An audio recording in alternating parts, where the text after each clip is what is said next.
যাদের আশেক হয়ে আছো তোমরা, ওদের তো আখিরাতের প্রতি বিশ্বাস নাই। ওদের দুনিয়ায় শুরু, দুনিয়ায় শেষ। ওরা তো দুনিয়া পাচ্ছে, তোমরা তো আখিরাতের প্রতি বিশ্বাসী। তোমরা যে ওদের পিছনে দৌড়াচ্ছ, ওদের আশেক হচ্ছ, তোমরাও নাচানাচি করো। ওরা তো নাচানাচি করছে দুনিয়ার একটা কাপের জন্য, আর তুমি নাচানাচি কিসের জন্য? তোমার জন্য তো আল্লাহ পুরো জান্নাত সাজিয়ে রেখেছেন। ওই জান্নাত পাওয়ার জন্য তোমার খবর নেই। ওই জান্নাত থেকে গাফেল হচ্ছে তুমি। আখিরাতে, কবরে, হাসরে আল্লাহর পাকড়াও থেকে তুমি গাফেল হয়ে যাচ্ছ। লজ্জাকে তো একটু ঢাকার দরকার।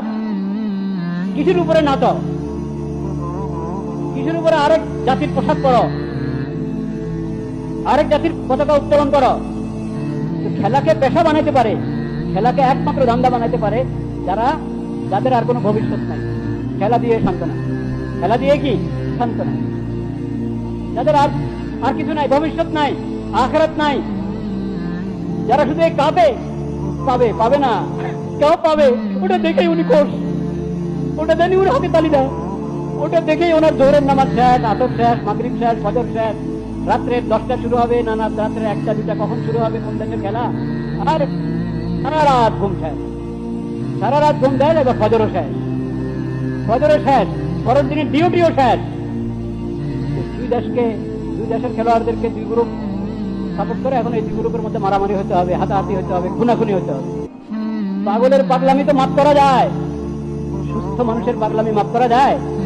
এটা তো সুস্থ মানুষের পাগলামি, এটা তো সুস্থ মানুষের পাগলামি ভাইরা। এই পাগলামিতে পড়ে না সময়ের কোনো দাম আছে, না মেধার কোনো দাম আছে, না অর্থের কোনো দাম আছে। সব কিছু অপচয়, অপব্যয় হচ্ছে পুরা বিশ্বব্যাপী। আমি মুসলিম, আমি নামাজি, কিন্তু এসব বিষয়ে আমার দৃষ্টিভঙ্গি কাদের মতো হবে?